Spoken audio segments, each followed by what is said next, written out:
Hello and thank you for joining us on the Tuesday edition of Journalist Hangout. I'm Ayodele Uzubaku. Today on the program, Minister of Labour and Employment Chris Ngige speaks on Journalist Hangout on 2023 elections and other burning national issues.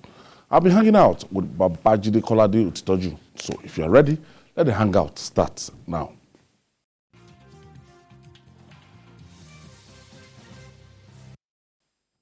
Thank you for staying with us. As the race for the 2023 elections intensifies, the ruling All Progressive Congress, APC, has witnessed a record number of aspirants jostling to pick the party's presidential tickets. As the party draws the curtain on the sales of form, more than 25 aspirants have indicated interest to contest the party presidential primaries slated for the 30th of May. One of the aspirants is the Minister of Labour and Employment, Senator Chris Ngige. The minister will be joining us on the show for discussion on the 2023 presidential race and other burning national issues. Chris Ngige, that man from Anambra, he has been making the headlines since when he became the governor of Anambra State, and then the rather controversial abduction and the footstep they left in Anambra State. We see a lot of people still talk about it, you know? Yes. One thing that comes to mind is Ngige's stubbornness. If he wasn't stubborn, he could have cut a deal with the people who eventually abducted him. He could have opted to do what they wanted. But he's the sort of person who likes to positively follow his mind. He will do what is right. And he's one politician that you simply cannot brush aside because he has paid his dues in many ways. Within the short time that he was governor, one of the things he did was to even tar the road leading to the hometown of his enemies. That's the Uba brothers who made life unbearable for him. And since that time, I've been monitoring his political trajectory. How come, despite what he went through in their hands, he still opted to go tar the road leading to the village of the Ubas. And frankly, yes, he's had issues with ASU, but people can't forget that he's also had other issues resolved. For example, the matter of hazard allowance for health workers, he got his result. Today, those health workers are no longer on strike, and he's negotiated on behalf of the federal government. His own job is to negotiate and conciliate. People assume that Ngige must do everything. Like he could broker the deal. You see, this kind of deal has all kinds of ramifications.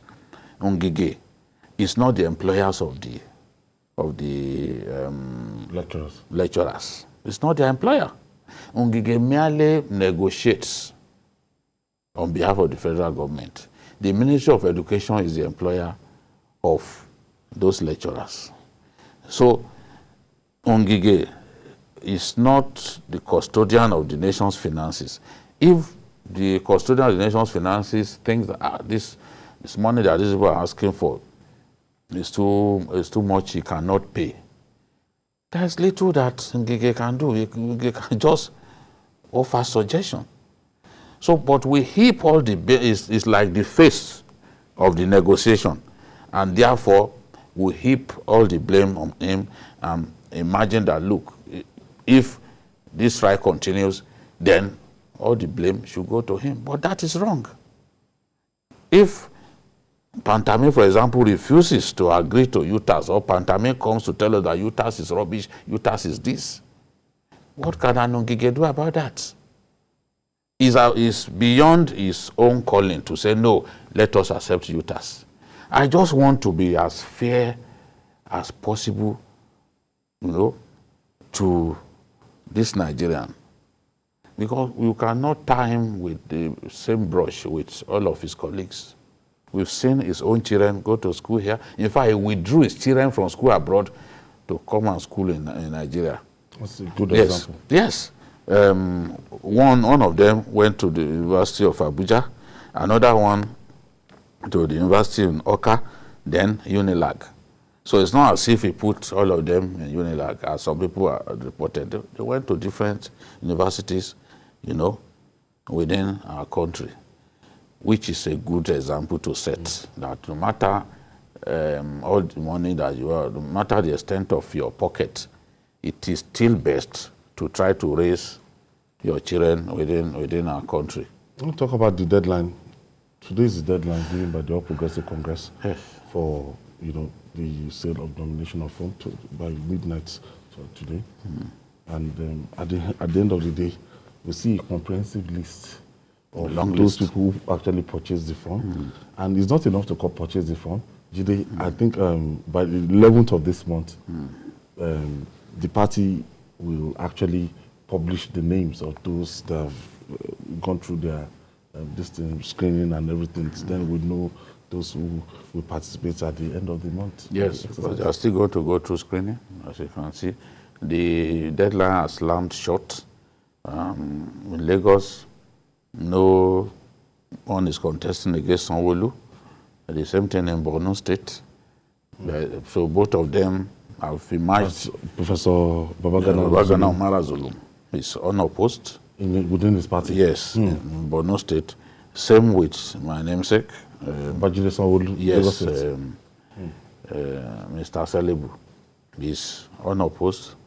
But of course, there will be rivals from other political parties. We don't even want to see a situation in which somebody wins the national election without any form of challenge. That's not what we want to see. But it's been an unusual last 2 weeks in terms of the number of people coming out for the APC presidential race. And I like to think that the best analysis of the funny developments in respect of the APC, the buying of APC presidential form, is the analysis that Wele Sokorocha gave yesterday. I want to believe that he got the analysis spot on when he said there are 3 different types of candidates, of aspirants. Those who are in the race to negotiate for some positions in future. Those who are in the race because they think they were told that the president will back them when push comes to shove. Those who are in the race because they trust themselves that they are strong enough to go out there and contest and get the support of the viewers, of the voters. So people have different reasons for joining the race and for buying the form. As we have seen now, some bought the form on behalf of unwilling aspirants. That is the bit that I find most embarrassing, that you could bring that kind of money in a season of abject poverty. Not 5 million, not and 10 so million. much want, so much lack in our country, to invest on people who have not told you that they want to contest. People that you are now saying they are incommunicado. So it's ridiculous. Okay. So let's join the Minister of Labour and Employment, Dr. Chris Ngige. Thank you for being with us on Journalist Hangout today. Senator, good afternoon. Thank you. Good afternoon. Good to see you. The journalist in Hangout. I think we're still trying to establish a contact with him. Good day. And thank you for having me. Okay. Let's begin with the 2023 presidency. Why are you running? Well, I think that if I start saying that Nigeria doesn't have a problem or not at crossroads now, I will be deceiving myself. Yes, the present government were at a crossroads, not of our own making. Okay, let's quickly take this break. When we come back, we'll talk more on Journalist Hangout. Please stay with us.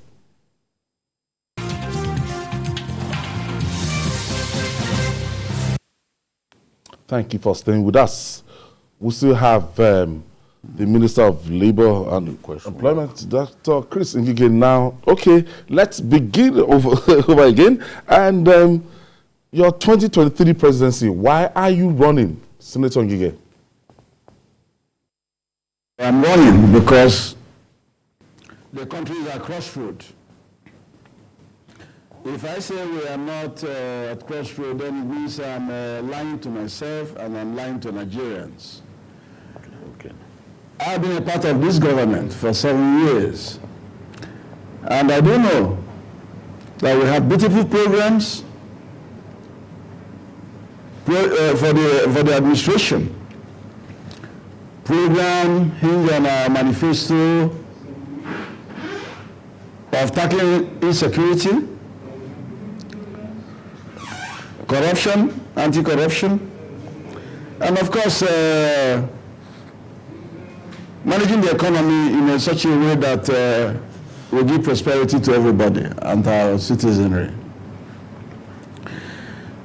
We have done very well in some areas, especially the economic side of infrastructure. We have done very well. Force majeure has occurred with COVID, and we are not able to end. It visited all parts of the world. The administration also recorded insurgency in the early part of the administration in the Niger Delta. Our oil production plummeted from 2.2 million barrels a day to 1.5, and at 1.1 million barrels a day, and then 700. Oil price crashed. And we went into recession in 2016, after we came. Then COVID in 2019 to 2020. So, but with that, the administration was struggling and was able to do infrastructure. They borrowed to fund it. Railways, airports were remodeled. Roads were reconstructed using Sukuk bond and the rest. The federal budget was no longer capable of even doing some of this infrastructure, but the administration trudged on. Second Niger Bridge, Abuja, Kaduna, Kano Highway, completion of airports, and even building new ones. So in infrastructure, you can't write off the administration. Even in security, you can't write off the administration again. Because I was here in Abuja in the National Assembly, 2011 to 2015, and Boko Haram had cells all inside Abuja and outside Abuja and in all central states of Kogi, Niger, Nasarawa, and all surrounding areas of Abuja. And we were waiting for the day they will come and sack us from National Assembly. We had bomb explosion at force headquarters, bomb explosion at the United Nations. So, but Boko Haram have been pushed out of Abuja. Boko Haram have been decimated in a way that they're confined to the Northeast. And even in the Northeast, they're no longer holding local governments. However, this is not to say that other security issues did not spring up. They sprang up. You have the banditry in the Northwest. You have the kidnapping all over the country, in the North, in the South, Southeast. And you also have the separatist agitations in the Southwest and the Southeast. IPOB and Odua People's Congress. So these are the issues. And I'm in the room. I know what has been done. I know the directives given. I know the programs of government. I know those that have been properly done. I know those that people have not done well.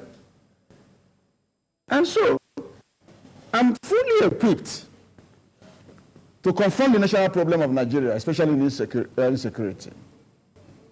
Why do I say so?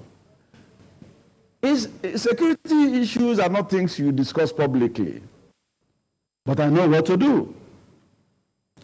But one area which I like to make public, because I have always said that in the Federal Executive Council, National Economic Council, and even when I was a senator, we need to restructure, rejig the Nigerian police. We need to put a federal component of the Nigerian police as is, with an Inspector General of Police and the DIGs and the other officers down the line. But we also need to put a state apparatus of police. That state apparatus of police will mimic what you have like in the state judiciary, while the federal police will mimic what we have in the federal judicature.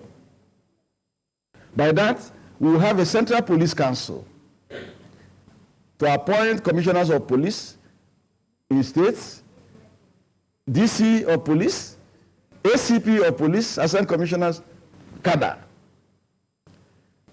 The appointment is done by a state police council. They recruit people from the area for the other ranks and go down.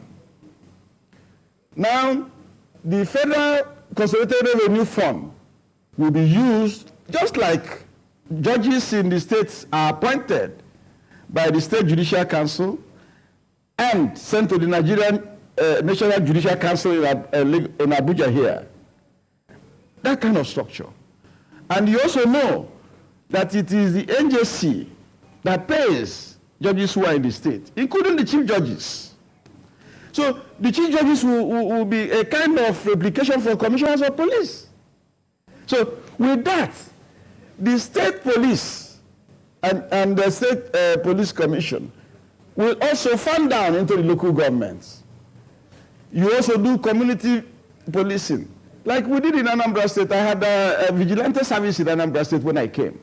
And that vigilante service was established by law of Anambra State House of Assembly, and every community brought the good persons in their community for training.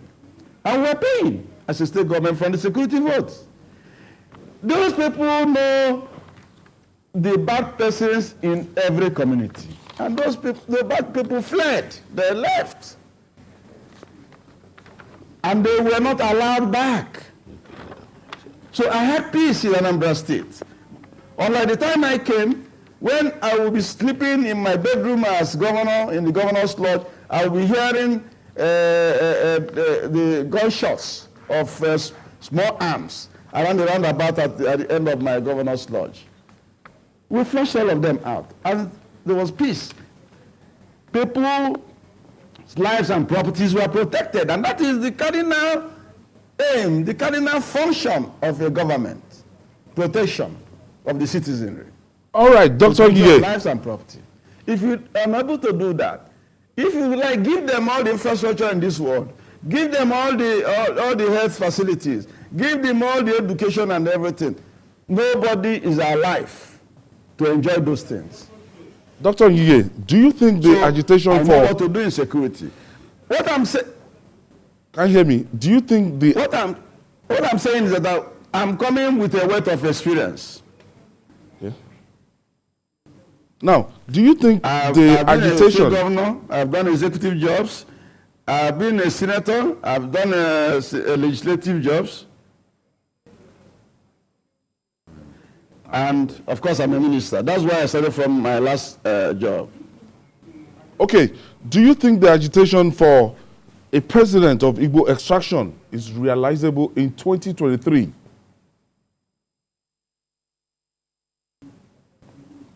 No, the question is skewed in a way that is not very fair. I'm an Igbo man, and you're asking me whether a president of Igbo extraction is realizable. What answer do you expect from me? Or you want me to say it's not realistic? Given the or it's not reluctance, realizable? given the reluctance of the these two parties to zone zone to the parties. south and microzone to the southeast. I think when the Igbo are requesting for the presidency to be zoned into their area,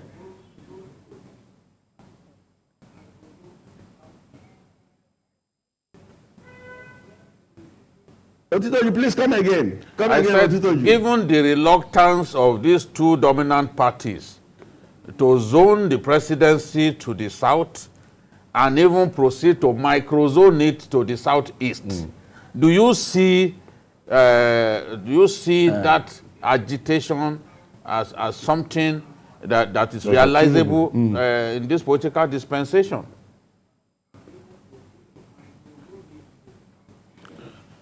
Okay. Let me answer it this way. Asking for the presidency to come down south is a demand that both political parties should make efforts to satisfy. Yes. PDP, APC, SDP, New Nigerian People's Party, all political parties should bring down their presidency to the south for stability. Yes. This is because my boss now, Mr. President of the Federal Republic of Nigeria, President Muhammad Buhari, is doing an 8-year tenure that will expire in 2023. So those parties that are saying, oh no, Buhari is not of our party, like PDP people are saying, New Nigeria People's Party of Kwankwanso are saying, they're just being economical with the truth or the reality on ground. We are doing rotation in Nigeria since 1999. And we are doing it because we want Nigeria to be one. We are doing it because we have agreed, our founding fathers had agreed on this, even before we started. In 1999, when we formed the PDP, that was it. When they formed the APP in 1999, that was also it. That was why Olusegun Obasanjo was brought out from the prison and brought to PDP, and we all supported him. Even though Totele Sekweme was a founder of PDP with his other colleagues in the G34, including some of us that joined them in the G34 to form the PDP. Even PDP at a later stage, because I was an officer of the party, in the constitution, it was entrenched that the principle of zoning will be there, and is there in a section of the constitution. In APC, when we formed the major amalgamation of ACN, CPC, AMPP, portions of ABGA, and some micro molecule of DPP,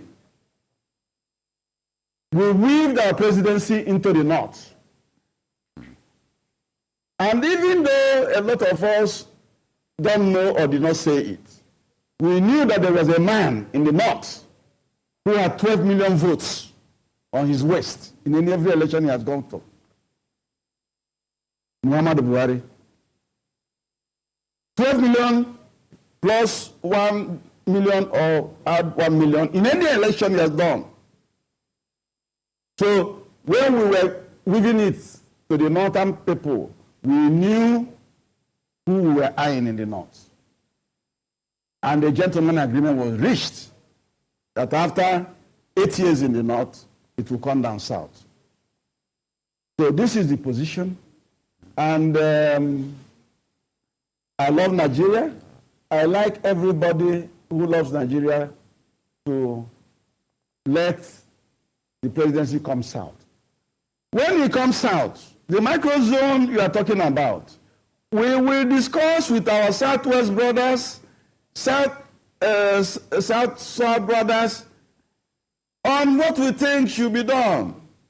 We believe that all of us have conscience, that on moral basis,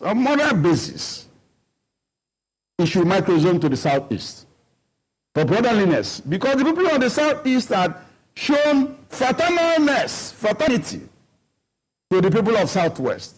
Starting from 1999, when Obasanjo came, and we all supported and worked for him to go in. Even when Abiola contested the election in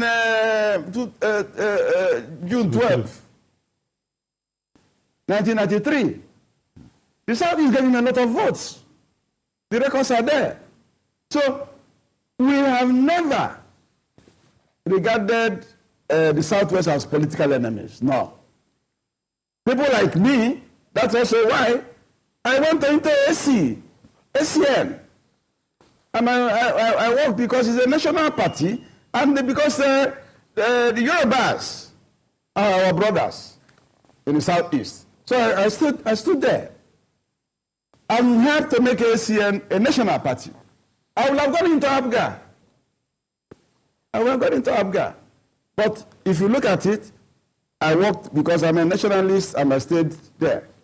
And became the only opposition senator from the former Eastern region in the Nigerian Senate, from Anambra Central. Okay. All right. So I think we have to go back a little bit to history. Even Dr. Bonayano of APP stepped down for an Olufale of the Southwest in 1999 on the basis of morality. June 12 is a reality. Somebody won the election and was dispossessed. And that person comes from a village, he comes from a local government, a zone called Southwest. So we supported. No. Several aspirants have obtained the APC. If he comes out, we have all bought our forms. The Southern candidates, somebody has called me this afternoon and floated the idea of Southern candidates meeting. I'm game. I'm in support. We should discuss. We should talk. Okay. Okay, Dr. Ngige, several aspirants have obtained the APC presidential nomination form. Do you see this as a blessing or a burden to that party? So many people. What a blessing? Or a burden? Yes, so many aspirants for just one position from the same party. It's unheard of. So many people.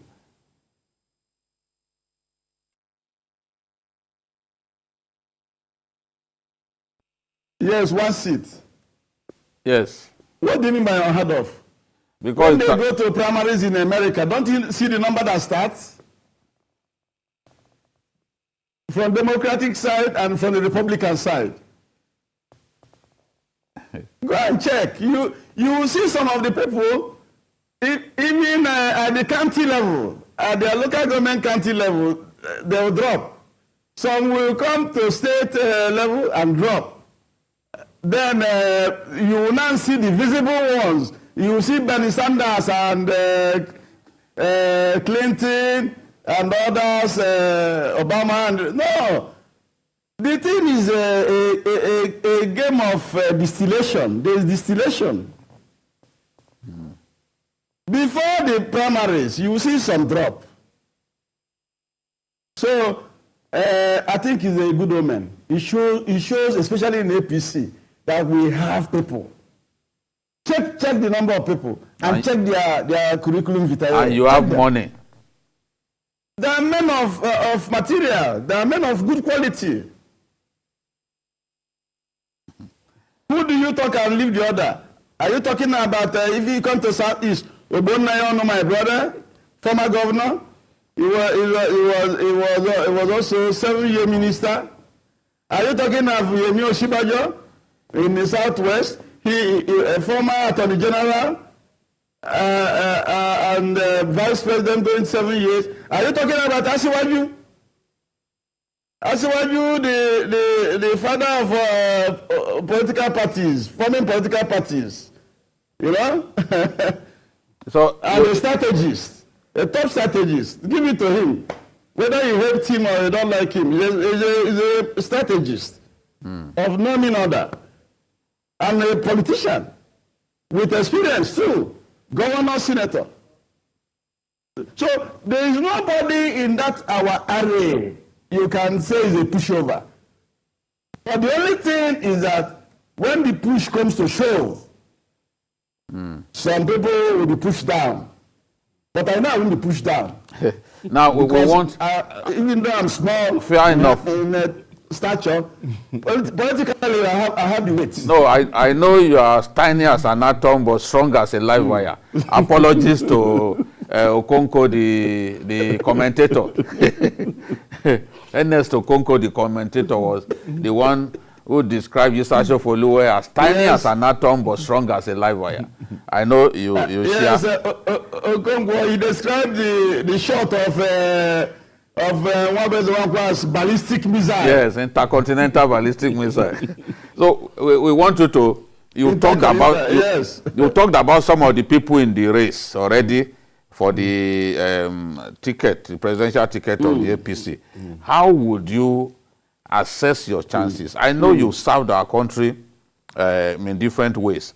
How would you assess your chances across the country?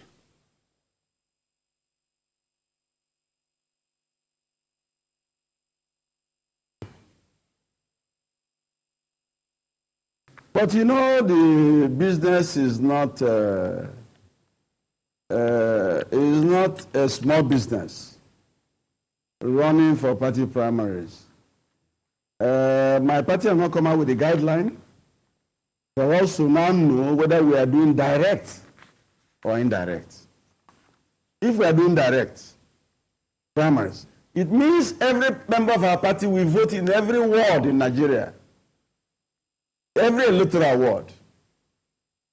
And if they adopt the model they used for Mr. President in 2019, after the collation from the wards, a victor will emerge, and they might ask delegates to come again at a national convention to ratify that election, that direct election.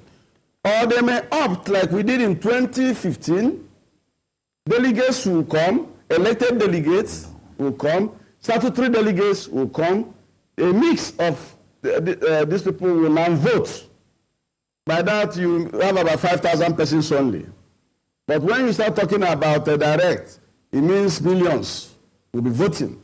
Because our membership now, from the records that we have, is about in the neighborhood of 40 million. That's what our books say. So, we are handing in our forms. When we finish handing in the forms, I'll kickstart my campaign. My campaign will be based on searching for delegates, and the delegates will also now take me down to the party members with the state ESCO in every state or the zones. I intend to do zonal tours. Right now, I'm doing consultations with opinion molders, those in the party and those outside the party. Because it's these fathers of party that will influence what the party executive in their respective states will do. I was in Lagos last week, and I contacted some of my friends from Ogun State, Aremo Shoba, Akirogu of Ebaland, and my other good friend, GTB Foladiola. We had some discussions, and I'm moving to other states too. I'm moving to other states this weekend to talk to opinion molders, then before I start seeing the delegates and members of our party. Okay. I am confident. Okay. I'm very confident. Now, I'm very confident that I will not be pushed down. Okay. I may not have the Naira, yes, big Naira, big war chest, like, as they call it, But I believe that when our party members look at my contribution to the party, formation of the party, look at my wealth of experience in the public service, serving as a deputy director in Federal Ministry of Health and retiring there. I moved from medical officer 1 to get to that level 16. See my contribution as a party forming party in the PDP, serving as Assistant National Secretary, serving as state governor from there, serving as a senator from there, and making vital laws, especially anti-labor laws. I stopped anti-labor laws from scaling through, making the Health Act with Dr. Kowa, and after the Senate, coming to the ministerial position. I'm manning the toughest ministry in Nigeria, but a ministry that has enriched my knowledge about the problems of the country. We'll come to that.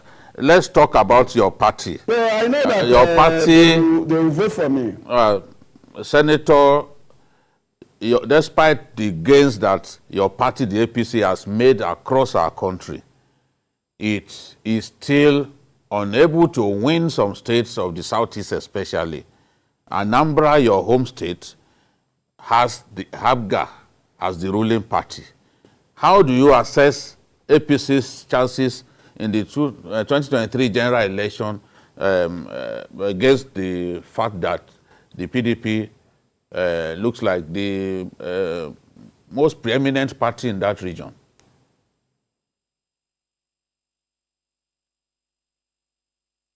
Well, thank you for this question.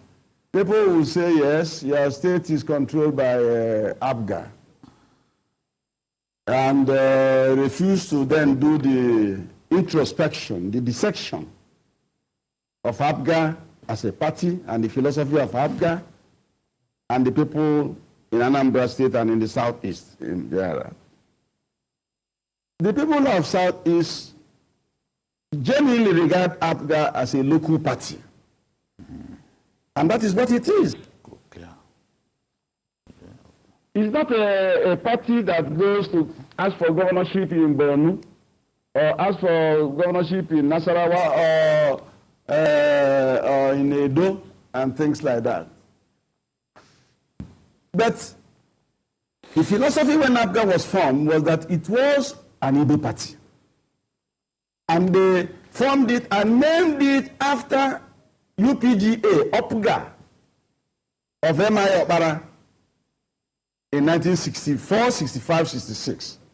As a matter of fact, I'm guilty of that because I participated in the formation of ABGA.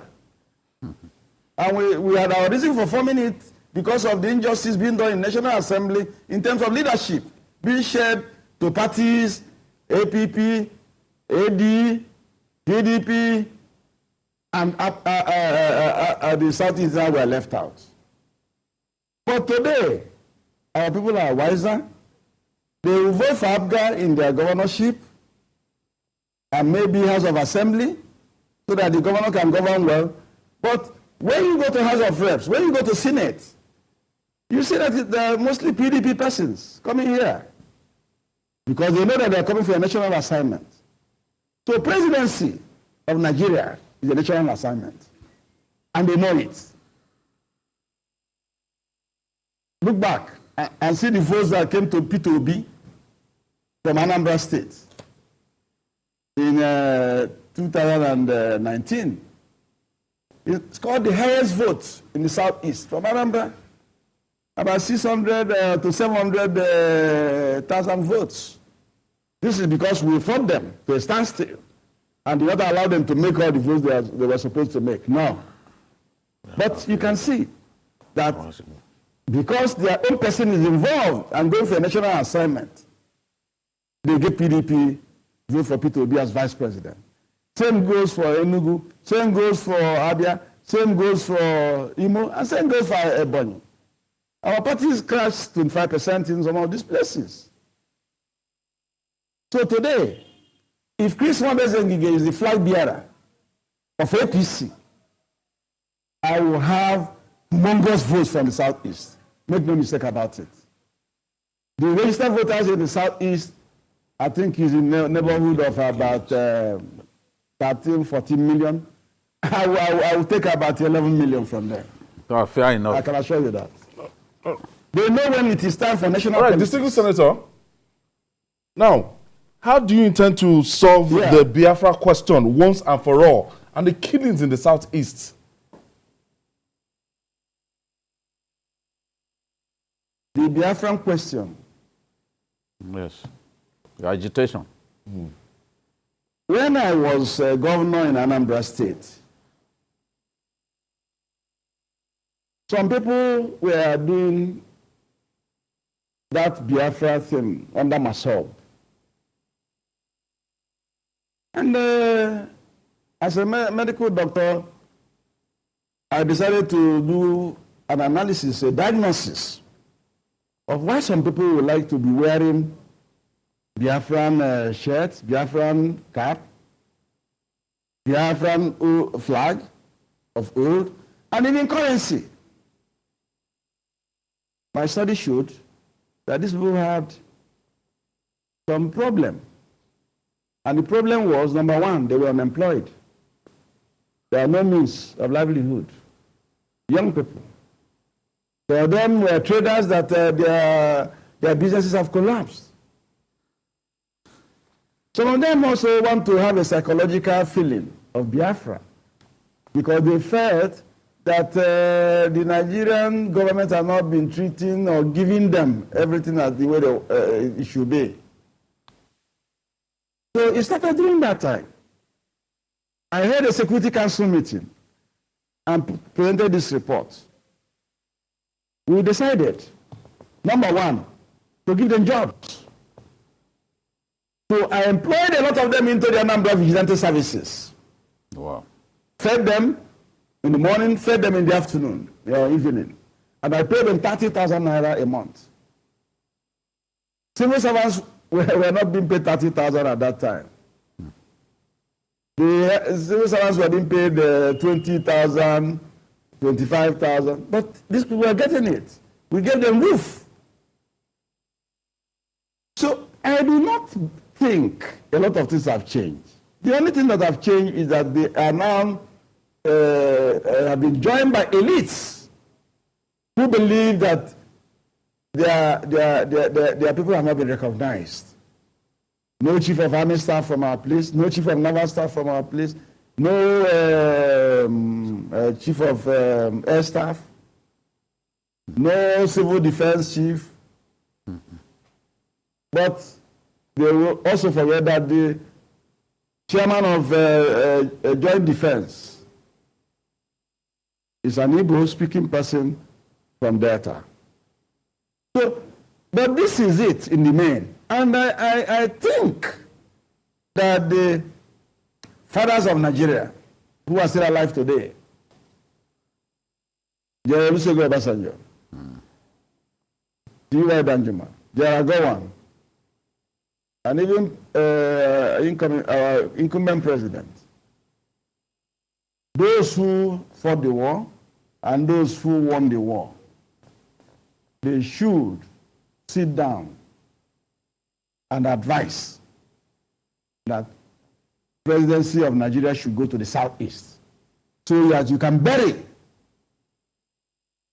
perpetually and permanently that ghost of Biafra. Because there's a psychological angle to it now. Yes. That is what I believe.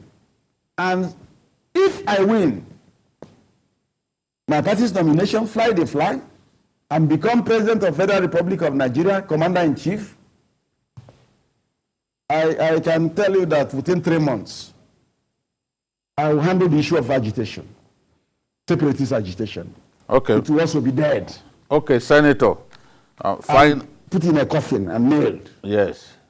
Finally, we want to ask you this last question, and it has to do with the ongoing ASU strike. Yes.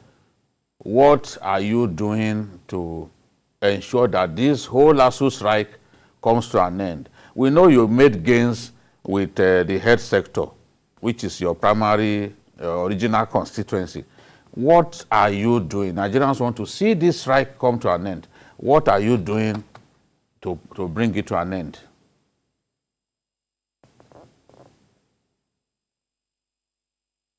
I'm very happy you said we do something in the health sector. You know, education and health are social services.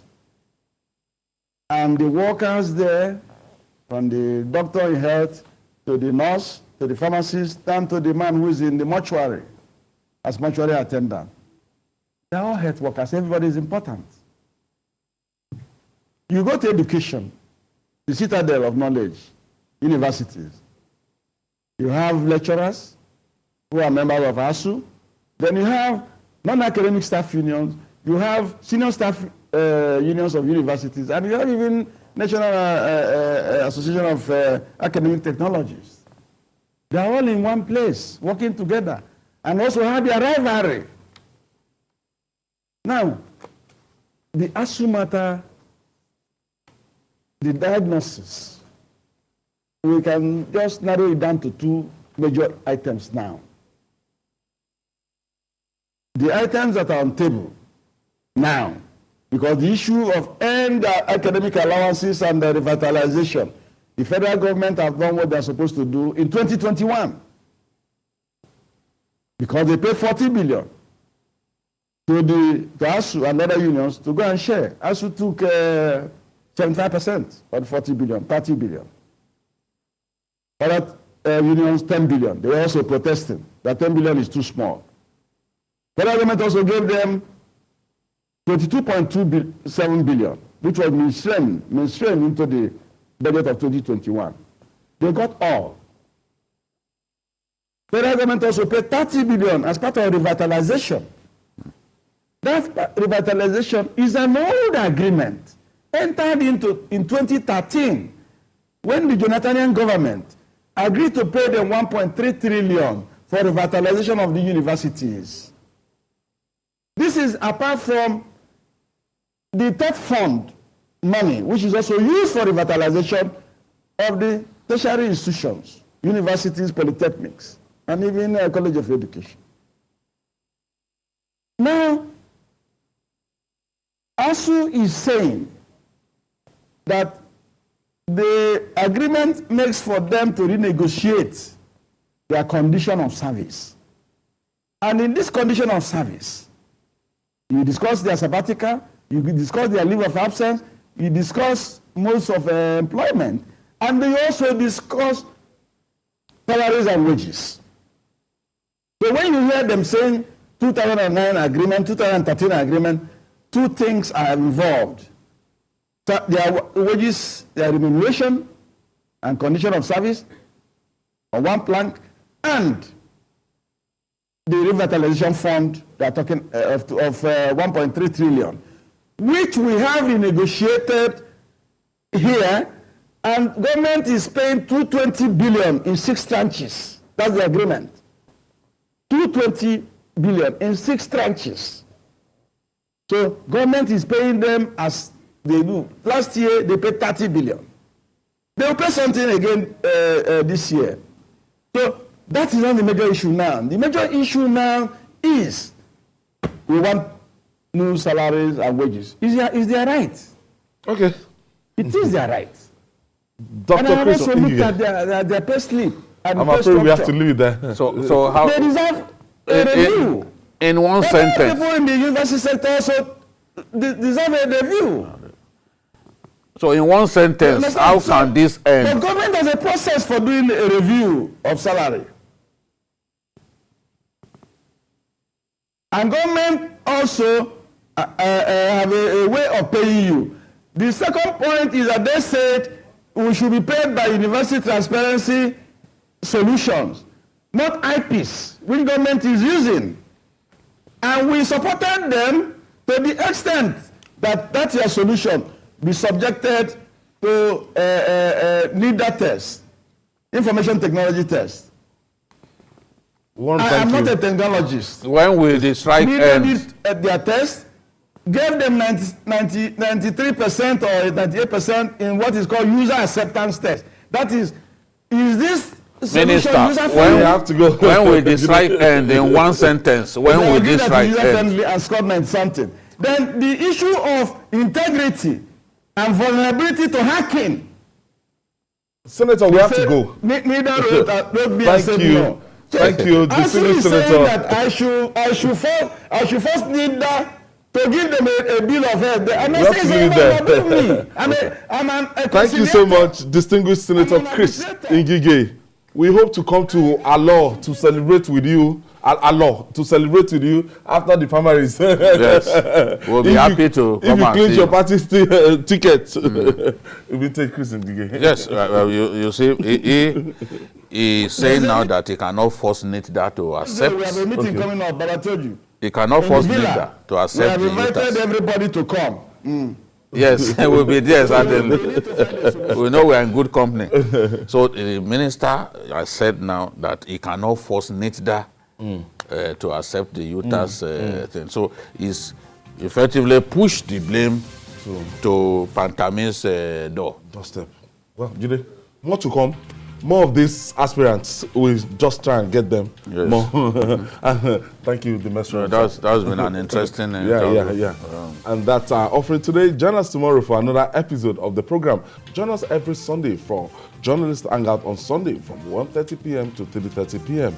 We're on YouTube, youtube.com/TVC News Nigeria. I'm Ayodele Zubakon. See you tomorrow, and God bless Nigeria.